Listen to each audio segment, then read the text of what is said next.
Good morning, all. Welcome to Learners Academy.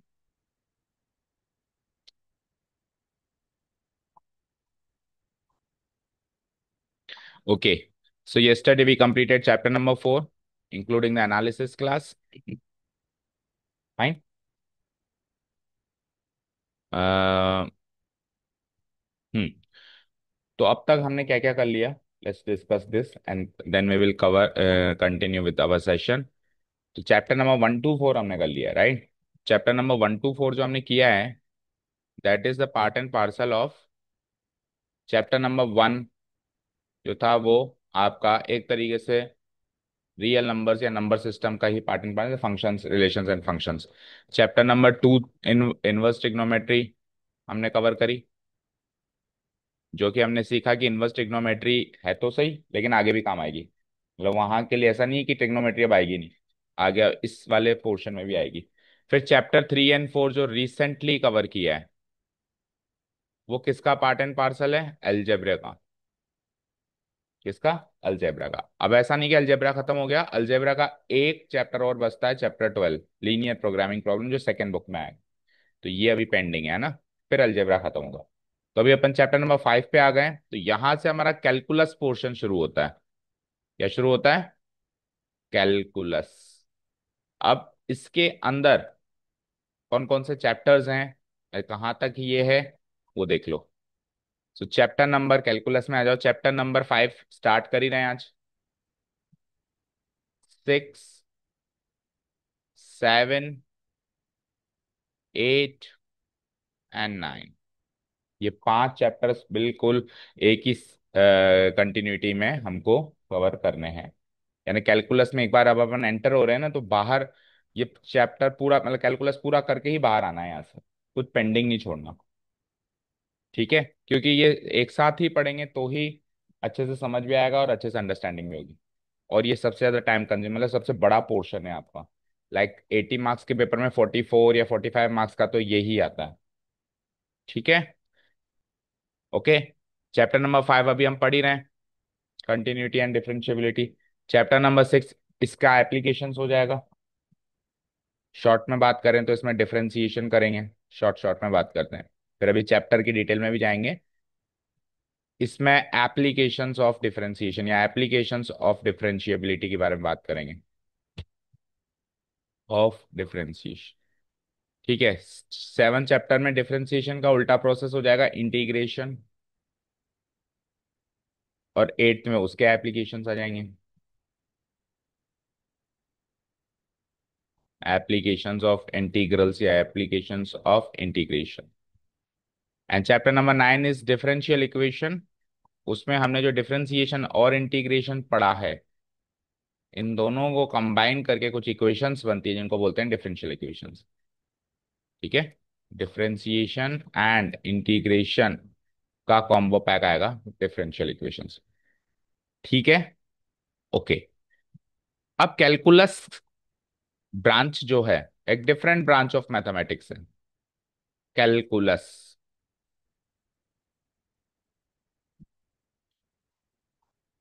ये एक different branch of mathematics है. सबसे पहले तो सबसे पहले इसके बारे में जाने कि इस ब्रांच ऑफ मैथमेटिक्स की जरूरत ही क्या है. अभी तक हमने बहुत सारे मैथमेटिकल प्रॉब्लम्स को, जो अदर ब्रांचेस हैं या अदर टॉपिक्स हैं या अदर कॉन्सेप्ट्स हैं, उनसे कवर किया ही है. क्या क्या सीखा है आज तक हमने अलजेब्रा सीखा है, हमने ज्योमेट्री सीखा है, हमने ट्रिगोनोमेट्री सीखा है, ये सब सीखा है हमने. तो उससे सब कुछ कवर हो तो रहा था. कौन सी ऐसी प्रॉब्लम है जो नहीं हुई कि अचानक एक डिफरेंट ब्रांच ऑफ मैथमेटिक्स की जरूरत आन पड़ी? तो पहले तो इसकी नीड को समझो. ठीक है. तो कुछ एग्जाम्पल से स्टार्ट करते हैं. ठीक है. Let's take an example. Suppose करो एक पुलिस है और एक चोर है. ये पुलिसमैन है. Okay. And there is a thief here, चोर है. एंड मान लेते हैं कि पुलिस एंड थीफ में इनिशियल जो गैप है वो है कुछ, मान लो 100 मीटर्स का गैप. ये 1 किलोमीटर का गैप है, कुछ भी मान के स्टार्ट करो, राइट?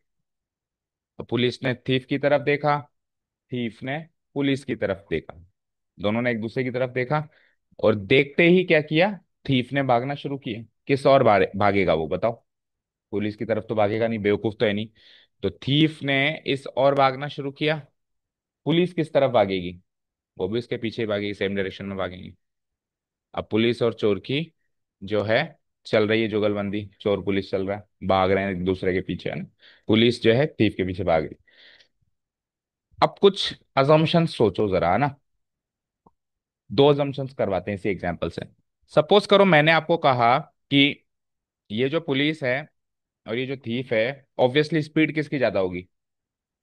थीफ की ज्यादा होगी। अगर थीफ की स्पीड ज्यादा हुई तो पुलिस थीफ को पकड़ सकती है क्या? नहीं। अगर पुलिस को थीफ को कैच करना है तो पुलिस की स्पीड ज्यादा होनी पड़ेगी। तो पुलिस की स्पीड ज्यादा है, थीफ की स्पीड कम है, तभी तो ये जो गैप है वो कम होगा, जो 100 मीटर का गैप है। तो एक बार के लिए ऐसे मान लेते हैं कि 1 घंटे में 10 मीटर का गैप कम होता है। 1 आवर में, ऐसे मान लेते हैं, एक अजम्पशन ले लेते हैं कि 1 घंटे में 10 मीटर का गैप कवर कर लेती है पुलिस, उसकी स्पीड ज्यादा है। तो ऐसे ही अंदाजे से बताओ कि पुलिस थीफ को कितने घंटे में पकड़ेगी? 10 घंटे में। ठीक है। सरल सा आंसर आपने दे दिया। ये है हमारे ट्रेडिशनल मैथ्स के कॉन्सेप्ट्स के हिसाब से स्पीड डिस्टेंस टाइम के रूल्स को रिवाइज करते हुए आप कहोगे कि 10 10 10 10 10 मीटर कवर करते हुए और पुलिस चोर को 10 घंटे में ये पूरा 100 मीटर कवर करके पकड़ लेगी। ये तो है ट्रेडिशनल मैथ्स का पॉइंट ऑफ व्यू। अब मैं जो चीज सोचने को लिए कह रहा हूं वो सुनना आप। 10 घंटे में 100 मीटर कवर करेगी, तो इससे जस्ट पिछले घंटे में यानी कि 9 घंटे में कितने कवर करेगी बताओ? 90 मीटर। अब 90 घंटे से 10वें घंटे में के दौरान, इस 1 घंटे के दौरान 90 मीटर इसने कवर कर लिया। तो जो थीफ है वो वहां पे वेट कर रहा होगा क्या, भाई चल आ जा, एक 10 मीटर और कवर कर ले और पकड़ ले मुझे। भाई 90 मीटर कवर हो गया। देख लिया ना थीफ ने पुलिस को, क्या 90 मीटर तो उसने कवर कर लिया है। अब गैप कितना बचा? तो क्या थीफ जो है वेट करेगा क्या कि 10 मीटर ही बचा है, चल आके मुझे पकड़ ले? क्योंकि ये 10 मीटर तो तब कवर होगा जब थीफ जो है स्टॉप हो जाए और पुलिस थीफ को पकड़ ले। बट वो तो नहीं वेट कर रहा होगा। अगर पुलिस थीफ के स्थान पे पहुंची तो थीफ भी थोड़ा आगे खिसका होगा। फिर जब पुलिस इस स्थान पे पहुंची होगी तो थीफ और आगे खिसका होगा। राइट। मान लो ये थीफ यहाँ है, पुलिस यहाँ आ गई, बिल्कुल यहाँ आ गई, तो थीफ और कहीं जा चुका है। फिर जब पुलिस यहाँ आ चुकी है तो थीफ और कहीं जा चुका है। Like this. तो फिर उस कॉन्सेप्ट से देखें तो पुलिस ने थीफ को कहाँ पकड़ा 10 घंटे में? क्योंकि थीफ तो आगे खिसका होगा ना थोड़ा सा, ये नहीं खिसका होगा, खिसक गया होगा। तो इस कॉन्सेप्ट के हिसाब से चलें तो पुलिस थीफ को कभी पकड़ ही नहीं सकती, क्योंकि हर बार जब वो थीफ पीछे देखेगा और पुलिस उसके पीछे होगी तो वो थोड़ा आगे खिसक चुका होगा। राइट। समझे? मान लो कि 9 घंटे और 50 मिनट में भी पुलिस ने थीफ ने पुलिस को देखा तो थोड़ा गैप होगा। तो फिर वो जब वो गैप भी कवर करने के लिए पुलिस थीफ की तरफ जब जाएगी तो थीफ थोड़ा सा और आगे निकल जाएगा। ठीक है, तो इस तरीके से इसको पकड़ ही नहीं पाएगा। अच्छा, इसी पिक्चर में एक एग्जांपल और लो। अब की बार अपन ऐसे मानते हैं कि जो 1 घंटे में गैप कवर होता है ना, वो 10 मीटर नहीं होता है। ऐसे मान लेते हैं कि 1 घंटे में हाफ गैप कवर हो जाता है। हाफ। अब सोचते हैं जरा, हाफ गैप कवर हो जाता है। तो अब एक बार अंदाजे से सोचो कि कितने घंटे के बाद ये पुलिस थिप को पकड़ेगी? 2 घंटे में। आफ्टर 1 आवर ये गैप कितना बचा होगा? इनिशियल तो 100 मीटर है, तो आफ्टर 1 आवर ये गैप कितना बचा होगा? 50 मीटर। आफ्टर 2 आवर्स ये जो गैप है 50 का आधा हुआ होगा ना। हर घंटे में आधा गैप कवर होता है। जैसे 100 मीटर का आधा कवर हुआ 50, तो 50 का आधा कवर हुआ होगा ना। 1 घंटे के बाद का सिनेरियो क्या है कि 50 मीटर गैप है और हर घंटे में आधा कवर होता है। तो 50 का आधा कवर हो गया होगा, यानी बचा कितना होगा? 25 मीटर। अब सोच के बताओ कितने घंटे में वो कवर करेगी? 2 घंटे तो बिल्कुल सरासर गलत हो गया इसका आंसर, है ना।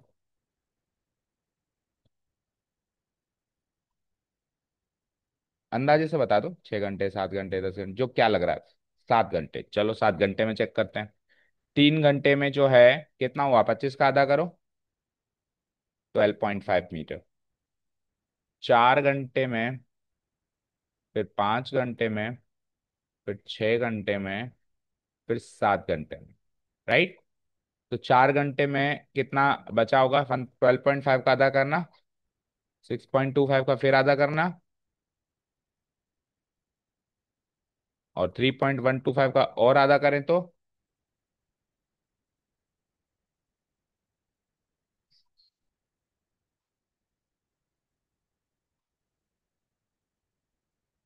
25, और आधा करें तो 0.78125 का गैप तो आज भी है।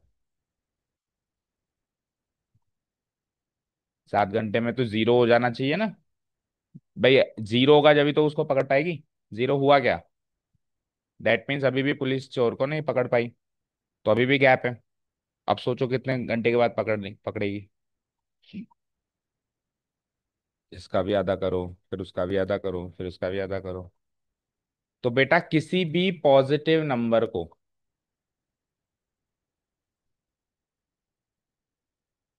आधा आधा करने से उसकी वैल्यू जीरो कभी हो ही नहीं सकती। अच्छा, टू आधा करना छोड़ो, ऐसे सोचो किसी भी पॉजिटिव नंबर को दूसरे पॉजिटिव नंबर से डिवाइड करें तो उसकी वैल्यू जीरो आ सकती है क्या? आ सकती है क्या? नहीं आ सकती ना, आ ही नहीं सकती। तो जो इनिशियल गैप होगा पॉजिटिव नंबर होगा, आप आधा कर रहे हो, 1/3 कर रहे हो, 1/5 कर रहे हो, जो भी फ्रैक्शन कर रहे हो वो भी पॉजिटिव नंबर होगा। तो ये तो कभी जीरो हो ही नहीं सकता। तो इस हिसाब से अगेन पुलिस को कभी नहीं पकड़ पाएगी। आधा आधा आधा आधा किए जाओ, वो छोटा होता जाएगा नंबर, लेकिन वो जीरो नहीं होगा। अब ये नंबर धीरे धीरे जीरो के करीब जरूर जा रहा है। अब प्रैक्टिकल अप्रोच क्या है कि 0.78125 तो सर थोड़ा सा ही होगा ना, हाथ पकड़ के उसको गिरा देगा। बट मैथमेटिकल अप्रोच से तो गैप है ना, है ना। तो ये सारे सवालों के जवाब हमको कैलकुलस देती है। यानी कि जरूर कुछ ना कुछ तो मिसिंग है, अभी तक मैथ्स में सब कुछ तो नहीं पढ़ा। कैलकुलस से पहले हमको लगता था कि हमने मैथ्स में सब कुछ पढ़ लिया, बट एक डिफरेंट ब्रांच की जरूरत है, कुछ और सोचना अभी बाकी है। क्योंकि ट्रेडिशनल कॉन्सेप्ट से इस तरीके के सवाल सोचे हैं तो वो पॉसिबल नहीं लग रहे हैं, राइट। तो इसकी वैल्यू जीरो तो नहीं हो सकती, लेकिन जीरो की तरफ टेंड कर रही है, टेंड मतलब बढ़ रही है। और पूरा कैलकुलस जो है, पूरा कैलकुलस टेंडिंग वैल्यू पर आधारित होता है। किसी फंक्शन की टेंडिंग वैल्यू क्या है, अप्रोचेबल वैल्यू या एक्सपेक्टेड वैल्यू, कुछ भी नाम दे दो उसको, टेंडिंग वैल्यू, ठीक है। और हमारे कॉन्सेप्ट में इसको बोलते हैं लिमिटेबल वैल्यू या लिमिट। टेंडिंग वैल्यू मतलब लिमिट होता है या फिर लिमिटेबल वैल्यू होता है। पूरी कैलकुलस यहीं से स्टार्ट हुई है, इस तरीके के सवालों से स्टार्ट हुई है और आगे फिर बढ़ी है। ठीक है, समझ आया। एक एग्जांपल और ले लो, मान लो एक बॉल है, मैं 10 मीटर की ऊंचाई से फेंकता हूं, तो वो क्या करती है आ, उसकी हाफ डिस्टेंस को कवर करके बाउंस बैक करती है। तो 10 मीटर नीचे आई तो 5 मीटर ऊपर गई होगी, हाफ। फिर 5 मीटर वापस नीचे आई होगी, फिर हाफ ऊपर गई होगी, 2.5 मीटर। फिर 2.5 मीटर नीचे आई होगी, फिर हाफ ऊपर गई होगी, 1.25, 1.25 मीटर, लाइक दिस। तो मैं पूछूं कि कितने घंटे या कितनी देर के बाद या कितने बाउंस बैक्स के बाद वो रेस्ट इन पीस हो जाएगी, मतलब पीस, शांत हो जाएगी, बाउंस बैक करना शुरू बंद कर देगी। अब again half half half half करे जाओ, तो जीरो तो हो ही नहीं सकता। तो इसका मतलब है बॉल कभी रेस्ट पे जाएगी ही नहीं, जिंदगी भर बस बाउंस बैक ही होती रहेगी, है ना। सोचो जरा, कभी होगी नहीं। आपने बॉल फेंकी, आप स्कूल से घर आए अभी भी बाउंस बैक हो रही है। आपने 12th क्लास क्लियर कर ली, फिर जाके चेक किया, अभी भी बाउंस बैक हो रही है। आपने 10 साल बाद चेक किया, अभी भी बाउंस बैक हो रही है। But this is not possible, traditional maths के हिसाब से तो वो कभी जीरो होगी नहीं। तो इस तरीके के सवालों के जवाब हमको कैलकुलस देता है। हमको हमको जीरो नहीं करना, हमको टेंडिंग टुवर्ड्स जीरो करना है। समझे? क्लियर है? ओके। चलो, तो ये तो हो गई कैलकुलस की जरूरत। अब कैलकुलस स्टार्ट कैसे हुई, और इस साल हमको, मतलब 12th क्लास तक वो कहाँ तक पहुंची, हमको क्या क्या पढ़ना है। तो कैलकुलस में सबसे पहला टॉपिक जो स्टार्ट होता है, that is called limits. That is called limits. फिर लिमिट्स जब हम पढ़ लेते हैं तो उसके आधार पर जो दूसरा कॉन्सेप्ट बनता है वो है कंटिन्यूटी। क्या है वो? Continuity of a function. और कंटिन्यूटी पढ़ लेते हैं तो उसी आधार पर, मतलब एक हर चीज पिछले पे बेस्ड है। अगर कंटिन्यूटी पढ़नी है तो लिमिट्स पढ़नी पड़ेगी। कंटिन्यूटी पढ़ लेंगे तो अगली चीज आएगी डिफरेंशिएबिलिटी। ठीक है। अब डिफरेंशिएबिलिटी भी पढ़ लिया हमने, तो फिर उसी आधार पर हम करेंगे डिफरेंशिएशन। क्या करेंगे? डिफरेंशिएशन। एक स्लाइट डिफरेंस है डिफरेंशिएबिलिटी एंड डिफरेंशिएशन में। ठीक है। वही चीज है इन्वर्टिबिलिटी एंड इनवर्स निकालने में। इन्वर्टिबिलिटी चेक करना या एक्चुअल इनवर्स निकालना, सिमिलरली डिफरेंशिएबिलिटी चेक करना या एक्चुअल डिफरेंशिएशन निकालना। डिफरेंशिएशन कर लेंगे तो इसी का रिवर्स प्रोसेस है इंटीग्रेशन। ठीक है। और जब इंटीग्रेशन कर लेंगे तो इन दोनों के कॉम्बिनेशन से क्या बनता है? Differential equation. और इस साल जो है हमारी कैलकुलस की जर्नी यहाँ पे आके खत्म हो जाएगी।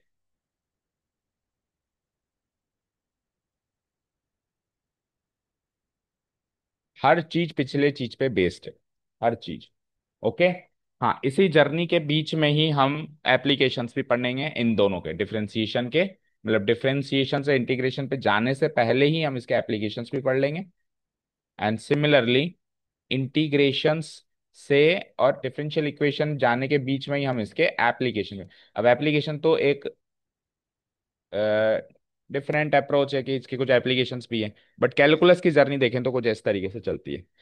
अब लिमिट्स जो हैं हमने क्लास 11th में ही पढ़ ली है, थोड़ा बहुत अभी इस साल देखना है। कंटिन्यूटी एंड डिफरेंशिएबिलिटी ये चैप्टर 5 में आ ही रही है। And differentiation, continuity, differentiability and differentiation, ये तीनों चीज इस चैप्टर 5 में आ ही रही है। एप्लीकेशंस फिर चैप्टर 6 में आ ही जाएगी। इंटीग्रेशन फिर चैप्टर 7 में आ ही जाएगा। इसके एप्लीकेशन चैप्टर 8 में आ ही जाएंगे। और फिर ये डिफरेंशियल इक्वेशन चैप्टर में, ये तो पूरा चार्ट हमारे लिए रेडी है। यानी कि इस चैप्टर में क्या पढ़ना है? कंटिन्यूटी, डिफरेंशिएबिलिटी, डिफरेंशिएशन, तीन टॉपिक कवर करना है। पर कंटिन्यूटी किस पर आधारित है? क्लास 11th में 100% होता है कि बच्चा नहीं पढ़ता है, तो इस साल वापस से स्टार्ट कहाँ से करना पड़ेगा?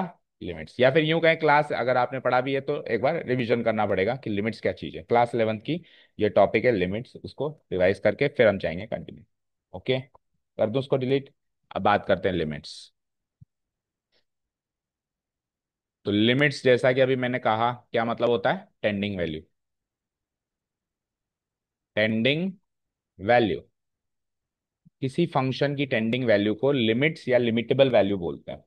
लिमिट्स बोलेंगे ना तो शायद कंफ्यूजन होगा, क्योंकि लिमिट का अर्थ हम कुछ और समझते हैं। लिमिट मतलब दायरा। कई बच्चे लिमिट को रेंज समझते हैं किसी फंक्शन की। भाई दायरा तो सर यही है। वो नाम कैसे रखा उस रिसर्च में हम नहीं जाएंगे। तो अगर आपको लिमिट बोलने में कंफ्यूजन हो रहा है तो आप लिमिटेबल वैल्यू बोल दो, कहाँ तक जा सकती है उसकी वैल्यू, तो उससे क्या है, वो मीनिंग पकड़ में आएगा कि हम क्या चीज निकाल रहे हैं। मतलब क्या होता है, कैलकुलस पूरा स्टार्ट करके खत्म कर देते हैं बच्चे, लेकिन उनको ये नहीं पता होता है कि हमने किया क्या। जैसे मैंने कहा साइन एक्स का डेरिवेटिव निकालो, निकाल लिया सर, कॉस एक्स होता है। बट ये क्या है, ये कॉस एक्स साइन एक्स का क्या है? डेरिवेटिव। डेरिवेटिव क्या होता है वो नहीं पता। लिमिट निकाली सर इस फंक्शन की, लेकिन ये क्या चीज निकली? सर इसका आंसर 10 आ रहा है, तो 10 क्या है इसका? 10 क्या इसकी हाइट है क्या? 10 क्या इसका वेट है क्या? क्या है 10 इसका? तो टेम्परेचर है क्या इसका? नहीं पता, वो नहीं पता। ठीक है। तो हम लिमिट ना बोल के इसको लिमिटेबल वैल्यू बोलेंगे ना, तो ज्यादा कनेक्ट कर पाएंगे टॉपिक से, राइट? सो टेंडिंग वैल्यू क्या है? तो एक ग्राफ की तरफ चलते हैं हम, देखो।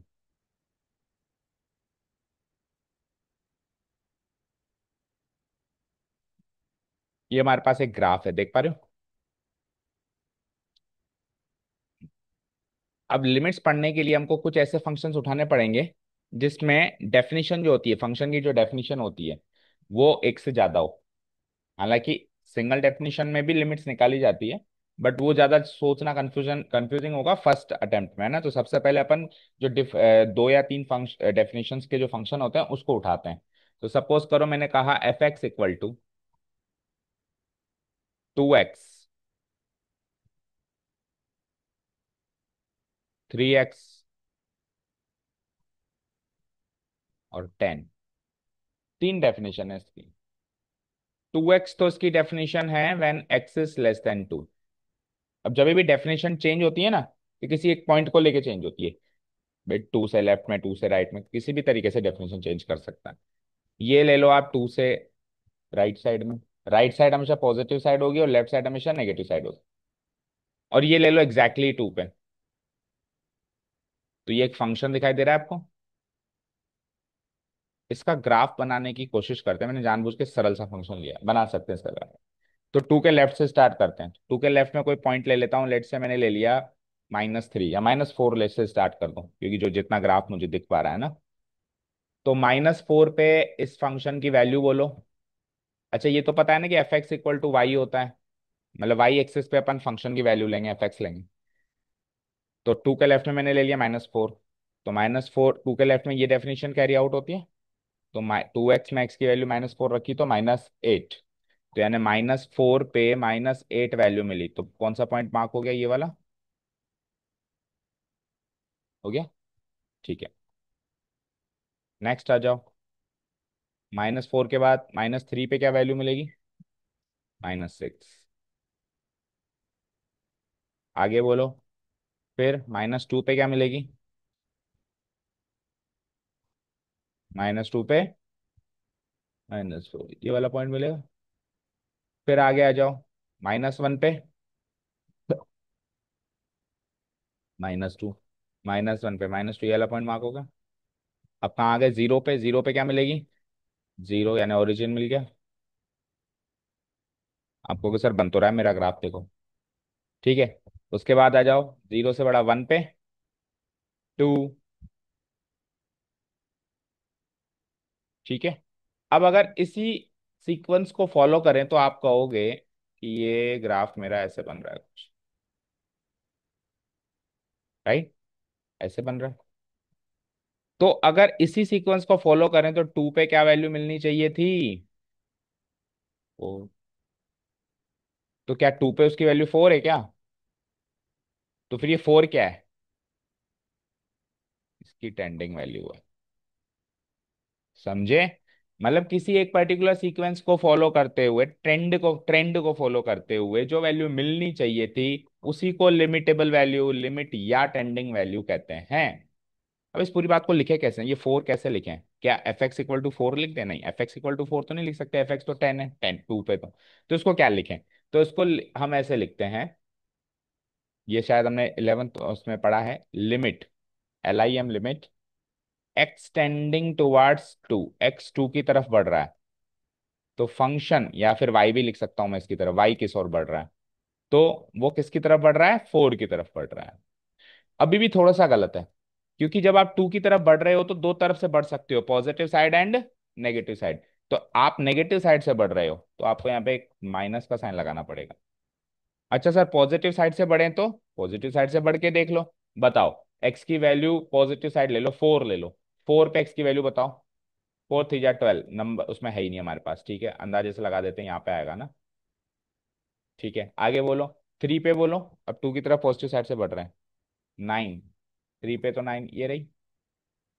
फिर आगे बोलो, 2 पे 6, तो 2 पे 6 आनी चाहिए थी, ये देखो, ये देखो,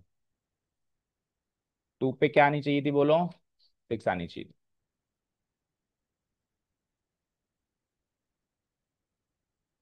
और यहां से 2 पे क्या आनी चाहिए थी, 4 आनी चाहिए थी, यानी कि यहाँ पे जानी चाहिए थी। ठीक है, तो इस फंक्शन की 2 पर दो टेंडिंग वैल्यू बन रही है, एक ये, एक ये, है ना। तो ये वाली जो वैल्यू लेफ्ट साइड से अप्रोच करने में मिल रही है, ये वैल्यू वैल्यू राइट साइड से अप्रोच करने में मिल रही है, राइट साइड बोले तो पॉजिटिव साइड से अप्रोच करने में मिली। इस बात को कैसे लिखेंगे, क्या नोटेशन लिखेंगे, लिमिटेबल वैल्यू या टेंडिंग वैल्यू या limit extending towards 2 from positive side of 2, और एफ एक्स की वैल्यू क्या मिलेगी, 6। ठीक है, अब जब ये दोनों वैल्यू सेम हो जाए तब कहा जाता है कि लिमिट एग्जिस्ट, कि इसकी कोई टेंडिंग वैल्यू है। अभी तो इसकी कोई टेंडिंग वैल्यू है ही नहीं, क्योंकि लेफ्ट राइट साइड से अलग अलग और फंक्शन, आप डायरेक्शन ही चेंज कर लो ना, देखो ये इधर निकल गया, ये इधर निकल गया। तो अभी तो इसकी लिमिट ही एग्जिस्ट नहीं करती, यानी टेंडिंग वैल्यू भी नहीं है, इस फंक्शन की टेंडिंग वैल्यू ही नहीं है 2 पर, अप्रोचेबल वैल्यू है ही नहीं। अगर ये दोनों सेम हो जाते तो मैं कह देता कि हाँ अप्रोचेबल वैल्यू तो है। ठीक है। अब चलो अप्रोचेबल वैल्यू भी सेम कर दें। अच्छा, इसको ऐसे भी देख सकते हो कि देखो -4 से 2 की तरफ बढ़े, तो ये नेगेटिव साइड से 2 की तरफ बढ़े, उसमें फंक्शन की वैल्यू -8 से 4 तक आ गई। और पॉजिटिव साइड यानी कि 4 से 2 की तरफ बढ़े, तो फंक्शन की वैल्यू 12 से 6 की तरफ आई। लेकिन आई बस लास्ट यहीं तक, उसके बाद तो डेफिनेशन ही चेंज हो गई। ठीक है। अब एक काम करते हैं, इनकी ये दोनों लिमिट बराबर कर देते हैं एक बार, फिर देखते हैं क्या होता है। अच्छा, अभी एक चीज और बताओ कि एग्जैक्टली 2 पे उसकी वैल्यू क्या है? 10। तो 2 की सीध में 10 का है, 2 की सीध में 10 आ रहा है आंसर। दैट मीन्स ये वैल्यू आ रही है। इसका ग्राफ कुछ ऐसे बनेगा, ऐसे बनेगा। यहाँ पे एक होलो सर्कल बनेगा क्योंकि ये पॉइंट काउंट नहीं है, फिर ये वाला पॉइंट काउंट है, और फिर यहाँ पे एक होलो सर्कल बनेगा, ये इसका ग्राफ एक तरीके। तो अभी तो लिमिट ही एग्जिस्ट नहीं करी जैसा मैंने कहा है ना, तो लिमिट एग्जिस्ट कराने के लिए फंक्शन की डेफिनेशन थोड़ी सी बदल देता हूं मैं, बदल दूं। तो लेट्स से मैं कह देता हूं कि इसकी वैल्यू जो है, एफ एक्स की वैल्यू 2x लेंगे हम, व्हेन, थोड़ी सी डेफिनेशन चेंज कर रहा हूं, when x is not equal to 2। क्या लिखा मैंने? और 10 ले ली मैंने जब x इज इक्वल टू 2। दो डेफिनेशन कर दी। अब इसका क्या मतलब है? 2 के अलावा कुछ भी हो तो दुगना करो, और 2 पे 10 करो। तो आप मानते हो नेगेटिव साइड तो वही ग्राफ फॉलो होगा, दुगना कर रहे थे, ये 3 गुना करने वाला ग्राफ बिल्कुल हटा हटा दो। अब आप वापस 2 के राइट साइड में आओ, तो 2 के राइट साइड में क्या, जैसे 4 ले लो, तो 4 पे क्या वैल्यू मिलेगी? 8। 4 पे 8 ये मिलेगी। फिर और नजदीक आओ, 3 पे क्या मिलेगी? 6 मिलेगी। और इस तरीके से 2 पे जाएंगे तो और क्या मिलेगी? 4 ही मिलेगी। तो लेफ्ट साइड से भी 4 पे अप्रोच कर रहे हो आप, और राइट साइड से भी आप 4 पे ही अप्रोच कर रहे हो। पिछली बार तो अप्रोच ही अलग अलग जगह हो रहा था, लेकिन एग्जैक्टली ये भी, ये पॉइंट पूरा का पूरा होलो सर्किल जाएगा, क्योंकि 4 पे ना तो इधर से पहुंचे ना इधर से पहुंचे, हम तो 10 पे पहुंच गए। तो अब इसमें आप यहाँ पे 4 लिख सकते हो। जब आप लेफ्ट साइड से अप्रोच कर रहे हो तभी भी 4 पे पहुंच रहे हो, जब आप राइट साइड से 2 पे अप्रोच कर रहे हो तभी भी 4 पे पहुंच रहे हो, पहले तो 6 पे पहुंच रहे थे। तो अब आप कह सकते हो लिमिट एग्जिस्ट। जब लेफ्ट, इसको बोलते हैं लेफ्ट हैंड लिमिट, इसको बोलते हैं राइट हैंड लिमिट। तो जब लेफ्ट हैंड लिमिट और राइट हैंड लिमिट इक्वल आ जाएं, तब हम कहेंगे लिमिट एग्जिस्ट। नहीं तो आप कहेंगे इसकी लिमिटेबल वैल्यू नहीं, लिमिट डज नॉट एग्जिस्ट। अब लिमिट एग्जिस्ट कर गई। इतना पार्ट हमने क्लास 11th में सीखा था। अब इस साल क्या है? कंटिन्यूटी। कंटिन्यूटी का मतलब है कि फंक्शन का जब मैं ग्राफ बनाता हूं तो वो एक कंटिन्यूअस ग्राफ बनता है, या लूप खा के बनता है। लूप मतलब पेन ऐसे देख लो, अगर एक ही फ्लो में आप बना सकते हो तो कंटिन्यूअस है, और पेन उठाना पड़ रहा है तब वो डिसकंटिन्यूअस है। तो बताओ ये वाला ग्राफ कंटिन्यूअस है कि डिसकंटिन्यूअस है? डिसकंटिन्यूअस। क्योंकि मुझे यहां से लेके यहां तक में दिक्कत नहीं है, फिर पेन उठा के ऊपर जाना पड़ा, फिर वापस पेन उठा के नीचे आना पड़ा, फिर वापस में इसको जाके आगे जाके कंटिन्यू कर सकता हूँ। तो 2 बार तो पेन उठाना ही पड़ा। ठीक है, तो ये क्या है? डिसकंटिन्यूअस। बट लिमिट तो एग्जिस्ट कर रही है। तो यानी कि लिमिट एग्जिस्ट करना कंटिन्यूटी की गारंटी नहीं है। कई बच्चों इस चीज में भ्रमित हो जाते हैं कि क्लास 11th में सीखा था ना कि लिमिट एग्जिस्ट कर जाए बस तो क्लास ग्राफ कंटिन्यूअस है। नहीं, लिमिट एग्जिस्ट नहीं करती है तब तो ऑब्वियसली ग्राफ कंटिन्यूअस नहीं है, लेकिन लिमिट एग्जिस्ट करने के बाद भी ग्राफ कंटिन्यूअस है, इसकी गारंटी नहीं है। इसकी गारंटी कब है? जब left hand limit, right hand limit और एग्जैक्टली 2 पर भी वैल्यू 4 मिलनी चाहिए, यानी यहां पर भी 4 हो। तो left hand limit equal to right hand limit equal to actual value मिलनी चाहिए। यानी कि आप लेफ्ट साइड से अप्रोच करो तो जिस नंबर पे जब पहुंच पा रहे हो, राइट साइड से अप्रोच करो जिस नंबर पे पहुंच पा रहे हो, और एक्चुअली भी वहीं पहुंच रहे हो, कहीं और लूप खा के नहीं जा रहे हो। जैसे आप मैजिक शो देखते हैं ना, वो जादूगर इस बॉक्स में गया, निकलता पीछे से, तो वो डिसकंटिन्यूटी का एग्जाम्पल है, अगर गया इसमें है तो जो निकलना भी इसी में से चाहिए। तो अब ये वाली पॉइंट शामिल हो गया 4 वाला, तो अब इसको एक ही फ्लो में बना दोगे ना कंटिन्यूस। ये दोनों चीजें इक्वल आएंगी तब तो मैं कहूंगा लिमिट एग्जिस्ट। तो पहली चीज तो आपको ये चेक करनी है कि लिमिट एग्जिस्ट करती है कि नहीं करती। जब ये एग्जिस्ट करती है तो फिर चेक करनी है कि इस लिमिटेबल वैल्यू की जो इस ये लिमिटेबल वैल्यू एक्चुअल वैल्यू के बराबर है या नहीं। ये दोनों भी बराबर हो जाएं तब आप कह दोगे ग्राफ कंटिन्यूअस है। यही आपको डिस्कस करना है पूरी एक्सरसाइज। बस इतना ही है पार्ट। अब इसको सॉल्व करने के लिए क्या करना पड़ता है। इसको इसको ग्राफ को मैं डिलीट कर रहा हूँ ना। देखो, कोई आपको कहे जैसे 2 पे उसकी वैल्यू क्या है, जैसे आप राइट साइड से जा रहे थे, तो किसने कहा 2 पे क्या वैल्यू है। नहीं, 2 पे वैल्यू तो मान लो 4 नहीं थी ना, 10 थी ना। 2 पे टेंडिंग वैल्यू क्या है, 2 पे जब आप लेफ्ट साइड से टेंड कर रहे हो तो वैल्यू क्या है। तो आपने कहा 4।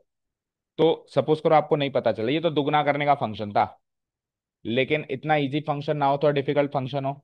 तो आप क्या कहेंगे कि 2 के जस्ट लेफ्ट साइड में देख लो सर क्या वैल्यू है, वही मान लो और क्या। ऐसे ही कहोगे। मैंने कहा 2 के जस्ट लेफ्ट साइड में क्या 1 पे देखूं। नहीं नहीं, इतना दूर मत जाओ, थोड़ा नजदीक। अच्छा 1.5 पे देख लूं क्या। नहीं नहीं, और नजदीक जाओ तो 1.9 पे देख लूं क्या। आप कहोगे नहीं सर और नजदीक जाओ। तो फिर 1.99 पे देख लेता हूँ। और जाओ 1.99999 पे देख लेता हूँ। आप मानते हो इस फंक्शन की वैल्यू 1.9999999, 2-3 करोड़ बार लिख दो उसको। तो ये जो पॉइंट होगा 2 के जस्ट नजदीक होगा। तो यहाँ पे जो वैल्यू मिलेगी वही अप्रोचेबल वैल्यू होगी 2 की। होगी ना। सिमिलरली अगर कोई कहे कि राइट साइड से अप्रोच करोगे तो क्या वैल्यू मिलेगी, तो आप कह दो कि सर 2.00023 करोड़ बार ऐसे लिख लो और लास्ट में 1 लिख दो। ये जो पॉइंट है, इस पॉइंट पे जो फंक्शन की वैल्यू होगी वो राइट साइड से अप्रोचेबल वैल्यू होगी 2 पे। ठीक है। तो इन पॉइंट्स पे कैसे जाया जाता है, इन पॉइंट्स पे कैसे पहुंचा जाता है, इस पे और इस पे, मतलब 2 के जस्ट लेफ्ट में और 2 के जस्ट राइट में कैसे पहुंचा जाता है। तो 2 के जस्ट लेफ्ट में और 2 के जस्ट राइट में पहुंचने के लिए हमको एक नंबर है जो इंट्रोड्यूस करना पड़ेगा जिसको बोलते हैं एच। क्या बोलते हैं। एच। यानी यानी कि एक नया नंबर इंट्रोड्यूस हो रहा है आपकी कैलकुलस में या मैथ्स में, एच नाम का। अब एच क्या है। H is a very small, very small, बहुत छोटा पॉजिटिव नंबर है। बहुत छोटा पॉजिटिव नंबर है, यानी कि क्या है इसकी वैल्यू 0.0000। कितनी बार लिखना है, जितनी बार आपकी आपको गिनती आती है, करोड़ 2 करोड़ खरब खरब जितनी बार भी लिखो, लास्ट में 1 लिखो। तो इतना छोटा नंबर है ये एच। अब अगर आप इस 2 में से ये छोटा सा नंबर एच माइनस कर दो तो 1.99999 पहुंचोगे। तो आप 2 के जस्ट लेफ्ट में बैठे हो, ये 2 है। और 2 में अगर आप ये छोटा सा नंबर जोड़ दो तो आप 2 के जस्ट राइट में बैठे हो। तो किसी भी नंबर के जस्ट लेफ्ट में पहुंचने के लिए उसमें से एच को घटाना है, जो कि एक बहुत छोटा पॉजिटिव नंबर है। पॉजिटिव ही होगा, अगर नेगेटिव होगा तो फिर जुड़ जाएगा तो माइनस माइनस प्लस हो जाएगा ना। और 2 के या किसी भी नंबर के जस्ट एग्जैक्टली राइट में पहुंचने के लिए आप क्या करोगे, उसमें एच को जोड़ दोगे। तो एच की डेफिनेशन समझ में आ गई। अब मैंने आपको कहा कि बेटा मुझे लिमिट बताओ या टेंडिंग वैल्यू बताओ एक फंक्शन की जब मैं 2 के लेफ्ट साइड से अप्रोच कर रहा हूं। तो आप क्या कहोगे सर 2 के लेफ्ट साइड से अप्रोच कर रहे हो ना। तो आप एक काम करो, इस फंक्शन की वैल्यू 2 - एच पे निकाल लो, हटाओ 1.99999 पे निकाल लो, वही इसकी अप्रोचेबल वैल्यू होगी। ये एच क्या है, यहाँ पे एच एक बहुत छोटा नंबर है जो जीरो की तरफ टेंड कर रहा है, मतलब जीरो के नजदीक का नंबर है। तो ये निकाल लो या ये निकाल लो, एक ही बात हो गई। अच्छा ये तो हो गई लेफ्ट हैंड लिमिट। किसी ने कहा राइट हैंड लिमिट निकाल के दो बेटा। तो आपने कहा कि सर राइट हैंड लिमिट का मतलब होता है tending from positive side of 2 of function. तो 2 के जस्ट राइट साइड पे वैल्यू ले लो, यानी 2 के जस्ट राइट साइड पे वैल्यू क्या होगी, फंक्शन की वैल्यू 2 + एच पे, जहाँ पे एच टेंडिंग टुवर्ड्स। अब हम क्या करेंगे, जहां जहां एक्स आ रहा है वहां वहां इसमें तो 2 - एच रख देंगे और इसमें 2 + एच रख देंगे और एच की वैल्यू 0 पुटअप कर देंगे। ठीक है। इस तरीके से left hand limit right hand limit निकाली जाती है, फिर इन दोनों को चेक किया जाता है कि बराबर है या नहीं है, फिर एग्जैक्टली टू पे क्या वैल्यू है वो देख चेक करी जाती है, जो फंक्शन में कहीं ना कहीं गिवन होती है। फिर ये तीनों चीजें इक्वल है या नहीं है, अगर ये तीनों चीजें इक्वल हैं तो मैं कहता हूं कि द ग्राफ इज कंटिन्यूअस। अच्छा, कंटिन्यूअस कहाँ पे? At x equal to two. तो कंटिन्यूटी भी एक पॉइंट पे चेक की जाती है। ये टू पे कंटिन्यूअस है क्योंकि डिस्कशन टू पे चल रहा है। बाद में फाइव पे है या नहीं, नहीं पता। फाइव पे तो फिर फाइव के लेफ्ट राइट साइड में देखो। टेन पे देखना है तो टेन के लेफ्ट राइट साइड में देखो। ये टू पे कंटिन्यूअस होने की गारंटी मिली अभी तो दो तरीके के क्वेश्चन बनते हैं। एक तो बनता है कि चेक करो टू पे कंटिन्यूअस है या नहीं है, और एक ये बनता है कि जस्ट बताओ कंटिन्यूअस है या नहीं है। अब क्या करोगे? पॉइंट ही नहीं दिया, किस पॉइंट पे कंटिन्यूटी चेक करूं? सिंपली पूछ लिया गया अभी कंटिन्यूअस है या नहीं है, फिर क्या करोगे? तो उसकी डोमेन में जितने भी पॉइंट्स हैं सब पे देखना है। ठीक है, उसकी डोमेन में जितने भी पॉइंट्स हैं, ऑब्वियसली बात है सब पे देखना तो पॉसिबल नहीं है। तो फिर एक ट्रिक है, उससे खेलेंगे अपन वो गेम। दोनों टाइप के क्वेश्चन है हमारे पास। जैसे मैंने कहा कि चेक करो f x equal to x-2 divided by x-3 continuous है या नहीं है। तो बताओ कौन से पॉइंट्स पे देखोगे? मैंने कोई पॉइंट नहीं दिया, मैंने जस्ट कह दिया कि चेक करो कंटिन्यूअस है या नहीं है। सारे पॉइंट्स पे देखोगे या किस किस पॉइंट्स पे देखोगे आप इसकी कंटिन्यूटी को? थ्री इसकी डोमेन में नहीं है, तो थ्री के अलावा सारे रियल नंबर r-3 पे हमको इसकी कंटिन्यूटी चेक करनी है। और सब पे कंटिन्यूअस है तो कह देंगे yes it is a continuous graph. समझे? ओके। चलो जी, तो ये हमारा introductory part exercise number first का कवर होता है। कंटिन्यूटी कंटिन्यूटी सीख लिया हमने ना। डिफरेंशियबिलिटी 5.2 में आएगी, ये 5.1 में आएगी, और फिर 5.3 से लेकर बची हुई जितनी भी एक्सरसाइज है 5.8 है शायद, वो सब में हम डिफरेंशिएशन करेंगे, एक्चुअल डिफरेंशिएशन अलग अलग डिफरेंट डिफरेंट फंक्शंस का।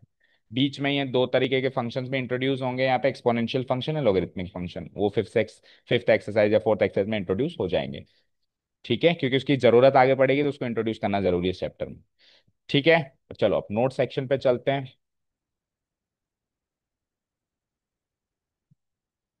जो आपको नोट्स बनाने हैं उसमें क्या क्या मार्क करना है देखो। लिमिट से स्टार्ट करते हैं कहानी। अब पूरी इंट्रोडक्शन पे नहीं जाएंगे। लेफ्ट हैंड लिमिट क्या होती है? किसी ए नामक पॉइंट पे लेफ्ट साइड से अप्रोच करना। उसको निकालने के लिए उस ए में से एच को माइनस कर दो, एच टेंडिंग टुवर्ड्स जीरो। अभी भी सीखा। राइट हैंड लिमिट किसी ए नामक पॉइंट पे पॉजिटिव साइड से अप्रोच करना। उसको निकालते कैसे हैं? उस ए में वो छोटा नंबर एच जोड़ दो, एच टेंडिंग टुवर्ड्स जीरो। अगर ये दोनों इक्वल आ जाए, the limit of f x x equal to a पे एग्जिस्ट करेगी, अगर ये एल एच एल और आर एच एल इक्वल आ जाए। समझ गए? ये हम पिछले एक्सरसाइज उसका रिवीजन कर रहे हैं अभी, है ना। नेक्स्ट आ जाओ। अब लिमिट निकालने के लिए कई बार कुछ स्टैंडर्ड इक्वेशंस की जरूरत भी पड़ेगी आपको। ठीक है, कुछ स्टैंडर्ड इक्वेशंस हैं करीब 8 या 9, वो आपको याद एक्चुअली क्लास 11th में पढ़ाई थी, उसको रिवाइज कर लेते हैं। तो पहली इक्वेशन क्या है कि limit extending towards zero sine x by x हमेशा वन होता है। आपको सॉल्व करने की जरूरत नहीं है, क्योंकि अगर आप इसको सॉल्व करोगे तो जीरो रखोगे ना यहाँ पे, और यहाँ पे जीरो रखोगे तो साइन जीरो क्या होता है? जीरो वन होता है। जीरो, तो ये जीरो बन गया। तो जीरो बाई जीरो तो ऐसी वैल्यू है जो हम सॉल्व ही नहीं कर सकते। देखो, zero by zero, infinity by infinity, इस तरीके से कुछ पांच सात वैल्यूज हैं जिसको हम बोलते हैं इनडिटर्मिनेट वैल्यू। उनको हम सॉल्व ही नहीं कर सकते। पहले हम क्या सीखते थे? जिसके नीचे जीरो है उसको सॉल्व नहीं कर सकते। अब हम जिसके नीचे जीरो है उसको सॉल्व कर सकते हैं। 5/0 को हम सॉल्व कर सकते हैं, क्योंकि हम 12th क्लास में आ गए। 10th क्लास में तो हम इसको सॉल्व नहीं कर सकते थे। इसकी वैल्यू इनफाइनाइट टाइम्स होती है, इन्फिनिटी होती है। और -5 है तो माइनस इन्फिनिटी होती है। तो इसको तो हम सॉल्व कर कर पा रहे हैं, अब कर पा रहे हैं, पहले नहीं, लेकिन इसको तो हम अभी भी नहीं सॉल्व कर सकते। तो किसी भी चीज को सॉल्व जब हम कर रहे हैं तो ये फॉर्म नहीं बननी चाहिए। तो बन गई जीरो बाई जीरो, तो फिर क्या इसको छोड़ दें ऐसे लिखने? सॉल्व नहीं कर सकते। नहीं, इसको एक थ्योरम सीखी थी हमने, सैंडविच थ्योरम, याद हो तो 11th क्लास में, लिमिट्स एंड डेरिवेटिव्स में। वो सैंडविच थ्योरम से हमने साबित किया है कि इसकी वैल्यू वन होती है। तो अब आपको डायरेक्टली वो थ्योरम यूज नहीं करनी, आपको सीधे इसकी वैल्यू वन लिखनी है जहां पर भी ये नोटेशन आ जाए। सिमिलरली 10x/x में भी limit extending towards zero one लिखनी है, लेकिन ये एक्सटेंडिंग टुवर्ड्स जीरो ही होनी चाहिए, कुछ और है तो नहीं होगी वन। ये पूरा ऐसा का ऐसा नोटेशन दिखना चाहिए, कॉपी पेस्ट। आगे नीचे सीखेंगे कि इनमें अगर इनवर्स है दोनों में तो भी वन है, ओरिजिनल में भी वन है और इनवर्स में भी वन है।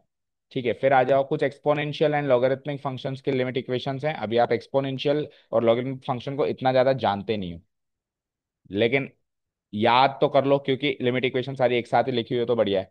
फिर अभी आएगा फोर्थ एक्सरसाइज या फिफ्थ एक्सरसाइज में इंट्रोड्यूस करेंगे कि ई टू द पावर एक्स या लॉग एक्स एक्चुअली होता क्या है, ये एक्सपोनेंशियल या लॉगरिथमिक फंक्शन का मतलब क्या होता है, हम डिस्कस करेंगे।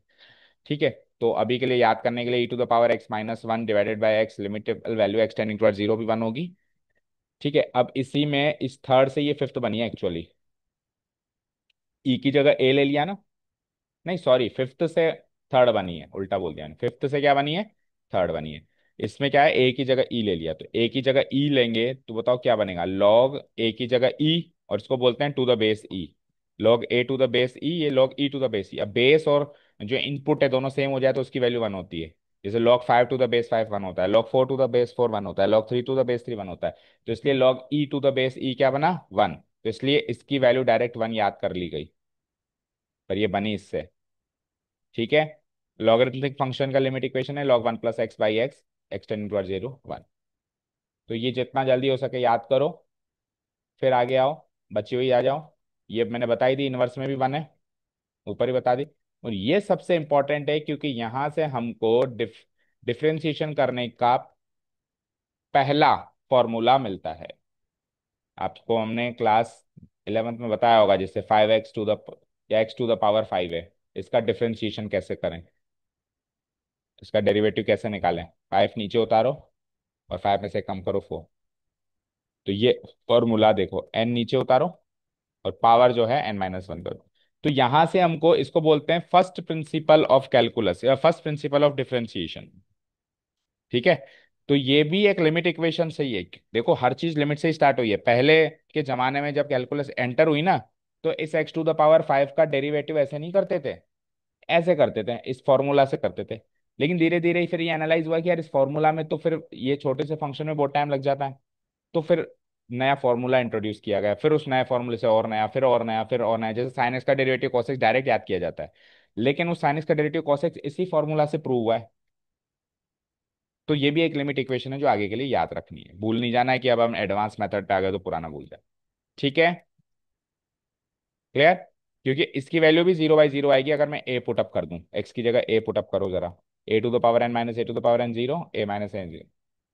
तो इसलिए इसमें स्टैंडर्ड फॉर्म में आपको याद रखनी पड़ेगी, n into a to the power n minus. यहां तक का जो भी काम सीखा that is part and parcel of 11th class. ये लिमिट इक्वेशन हमने रिवाइज करी। अब शुरू होती है क्लास 12th, कंटिन्यूटी, जो कि अभी बता दिया मैंने, केवल नोट करने की बात है, 5 मिनट में देख लो। कोई भी रियल फंक्शन का मतलब होता है किसी फंक्शन में जो इनपुट आ रहा है, मतलब एक्स आ रहा है, वो भी रियल नंबर हो, और जो आउटपुट है ये एफ एक्स है, ये भी रियल नंबर हो। और इनपुट अगर रियल नहीं है, केवल आउटपुट ही रियल है, तो उसको बोलते हैं रियल वैल्यूड फंक्शन। ठीक है। तो अभी हम रियल फंक्शन की बात कर रहे हैं। कोई भी फंक्शन जिसमें इनपुट और आउटपुट रियल नंबर्स हो, वो कंटिन्यूअस कब माना जाएगा, उसकी डोमेन की किसी एक पॉइंट सी पर वो कंटिन्यूअस कब माना जाएगा, जब आप उसकी लिमिटेबल वैल्यू और उस फंक्शन की एक्चुअल वैल्यू को सेम कर दो। और लिमिटेबल वैल्यू को भी दो पार्ट्स में तोड़ दिया, left hand limit right hand limit, और फिर इसकी वैल्यू को भी एच में तोड़ दिया। तो फाइनल स्टेज पे हम यहाँ पे आके पहुंच चुके हैं कि ये तीन चीज बराबर आनी चाहिए, c minus h, c plus h. अब पहले अपन ए की बात कर रहे थे, अभी अपन है ना, जब सीख रहे थे तब ए की बात कर रहे थे, लेकिन आपकी बुक में उसने उस ए को सी बना दिया है, तो हमने सी से भी, वो तो ए बोलो सी बोलो एक पॉइंट है, वो तो डोमेन में, लेकिन वो डोमेन में होना चाहिए। जैसे अभी हमने फंक्शन लिया था x minus five divide by x minus four, मैंने कहा फोर पे इसकी कंटिन्यूटी चेक करो, सवाल ही गलत है। फोर इसकी डोमेन में ही नहीं है तो कैसे चेक करूं, इसकी डोमेन में ही किसी पॉइंट पे कंटिन्यूटी को चेक किया जाता है। अगर फोर पे वो डिसकंटिन्यूअस है तो भी फंक्शन कंटिन्यूअस माना जाएगा, क्योंकि फोर पे चेक ही नहीं करना था। ठीक है, ओके। फॉर एग्जाम्पल आप घर से निकले, स्कूल जाना है आपको, मैंने कहा कहीं रास्ते में रुकना मत, आप रुक गए तो आप डिसकंटिन्यूअस हो जाओगे, तो आप स्कूल पे जाके रुक गए।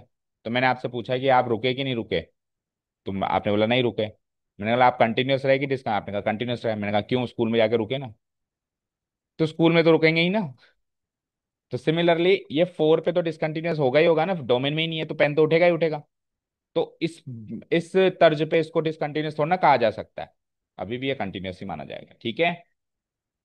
कोई भी रियल फंक्शन को कंटिन्यूअस कब माना जाएगा, जब उसकी डोमेन के हर एक पॉइंट पे वो कंटिन्यूअस, अभी बताया ना कि ये देखो ये डेफिनेशन एक पॉइंट पे, ये डेफिनेशन ओवरऑल कंटिन्यूटी की बात कर रहा है। तो हर एक पॉइंट पे अगर कंटिन्यूअस है, जितने भी सी आते हैं उसमें, C1 C2 C3, जितने भी इनफाइनाइट सी पॉइंट्स हैं उसकी डोमेन में, सब पे अगर वो कंटिन्यूअस है तो वो फंक्शन ओवरऑल कंटिन्यूअस है।